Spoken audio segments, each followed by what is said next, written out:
আমি আড্ডার মাঝখানে একটু সন্দীপন বাবুকে কিছু বলতে অনুরোধ করব। উনি একজন বিখ্যাত ভ্রমণ লেখক। তা কেন আমরা বেড়াতে যাব, আমাদের বেড়াতে যাওয়ার উদ্দেশ্য কি, সেই ব্যাপারে একটু ওনাকে বলার জন্য অনুরোধ করছি।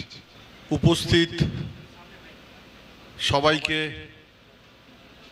ধন্যবাদ, সুভাষিস বাবুকে ধন্যবাদ এবং স্পেশালি এলিগেন্ট ট্যুরসকে ধন্যবাদ জানাই।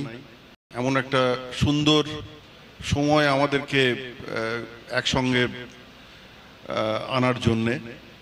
ট্যুর এজেন্সি বা ভ্রমণ সংস্থা তো অনেকই আছে, কিন্তু দেখুন মানে যে কথাটা বলতেই হয় সেটা হচ্ছে যে এদের মানসিকতা বা আউটলুকটা। অনেকেই তো নিজস্ব অফিস ঘরে বসে বিভিন্ন ট্যুর অপারেট করেন, কিন্তু এরা একেবারেই মানে ভ্রমণ পিপাসু শব্দটা আমরা ব্যবহার করি, কিন্তু হয়তো সব ক্ষেত্রে সেটা খাটে না, কিন্তু এদের ক্ষেত্রে খেটে যায়। এনাদের রজত জয়ন্তী বর্ষের যে অনুষ্ঠান, এরা দারুণভাবে ব্যাপারটা শুরু করলেন আউটডোর অ্যাক্টিভিটি, মানে একটা ট্রামে সারাদিন ধরে একটা খুব সুন্দর অনুষ্ঠান দিয়ে। তারপরে একেবারেই ইনডোরে মানে চলে গেলেন একটা মাসাধিক কাল ধরে বিভিন্ন ট্রাভেল আড্ডা, সেটা আমরা দেখতে পেলাম। এবং সেই ট্রাভেল আড্ডার মধ্যে দিয়ে আমরা ঘরে বসেও আমরা পৌঁছে গেলাম বিভিন্ন দিকে, কাশ্মীর, সিকিম, অরুণাচল, আন্দামান, বিভিন্ন দিকে পৌঁছে গেলাম। এবং তারা অনুষ্ঠানটা শেষ করলেন, দেখুন সেই আবার আমাদেরকে প্রকৃতিতে মিলিয়ে দিলেন। এটাই আমি বলতে চাইছি যে মানে এই যে আউটলুকটা, এটা ওই ঘরেও হতে পারতো, একটা সুন্দর একটা ব্যাংকোয়েট হলে সুন্দর অনুষ্ঠান করে ব্যাপারটা করতেই পারতেন, কিন্তু আবার তারা প্রকৃতি দিয়ে শুরু করে আবার সেই প্রকৃতিতে আমাদেরকে মিলিয়ে দিলেন। সেই কারণে আমি বলতে চাইছি যে এদের মানসিকতাটা এটা কিন্তু এটা নজর করার মতো। আচ্ছা, এবার আসি সুভাষিস বাবু যেটা আমাকে বলতে বললেন। দেখুন এই মুহূর্তে যে পরিবেশ চারপাশে আমরা দেখতে পাচ্ছি গোটা বিশ্ব জুড়ে, অত্যন্ত মন খারাপ করা, মন ভারাক্রান্ত করা একটা পরিবেশ।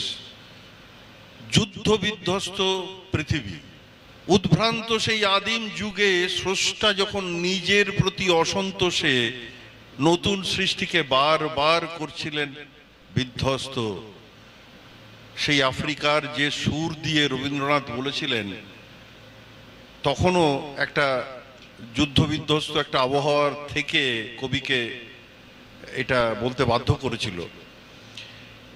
এবং চারপাশে এই ব্লাডশেড, এত রক্তপাত, এত মন খারাপ করা, যে মানুষ তার চোখেই তো আমরা পৃথিবীকে দেখি।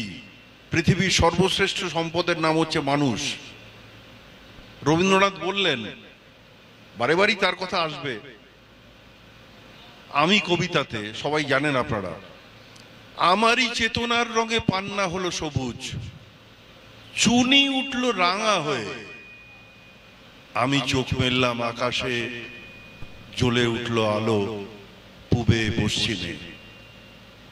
মানে দেখুন বিষয়টা হচ্ছে যে সবই তো ছিল, চুনিও তার ওই রঙেই ছিল, পূবের আকাশ ওই রকম ছিল, তারা, চাঁদ, সূর্য সবই ছিল।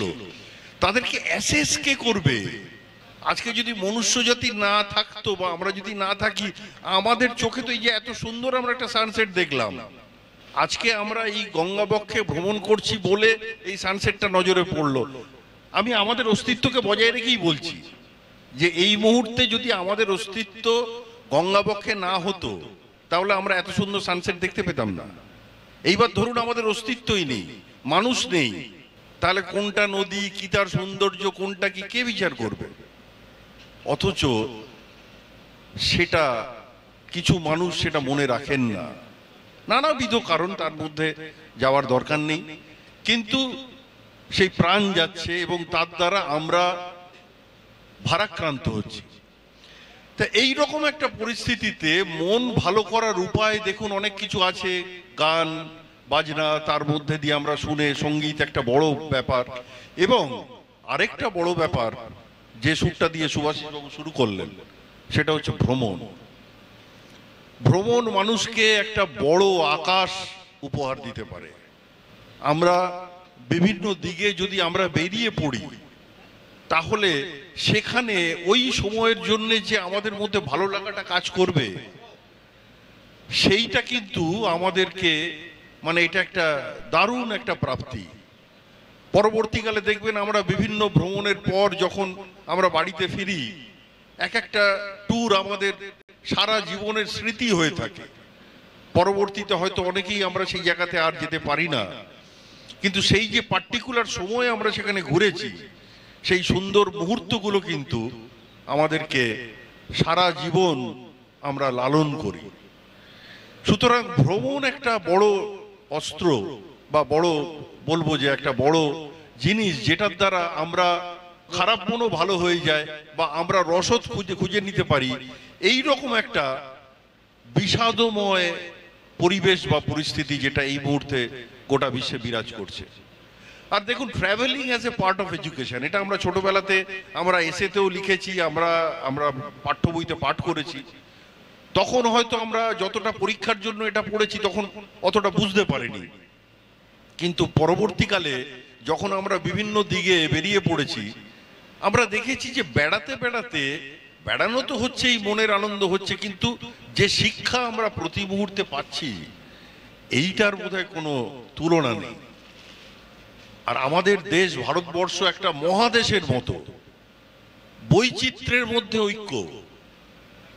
ধরুন আমি ছোট্ট একটা জায়গা বলি, সিকিম, সেখানে কত রকমের উপজাতি তারা নিজেদের মধ্যে মিলমিশ করে সুন্দরভাবে তারা আছেন। কোনো সেখানে তো হিংসা কিছু নেই, খুব সুন্দর ছোট্ট রাজ্য। আমি আগের দিনও বক্তব্যে বলেছি, এরকম ভাবে এই ভারতবর্ষের গোটা মানচিত্রে যদি দেখেন, দক্ষিণ ভারত, পশ্চিম ভারত, বিভিন্ন দিকে, পূর্ব ভারত, উত্তর ভারত, বিভিন্ন ধরনের তাদের পোশাক আশাক, তাদের খাদ্যাভ্যাস। কাশ্মীরে যে ধরনের খাদ্যাভ্যাস, লখনৌ বিরিয়ানির কথা আমরা সবাই জানি, আবার লখনৌয়ের পোলাও, লখনৌর বিরিয়ানির থেকেও কিন্তু পোলাওয়ের ঐতিহ্য বেশি।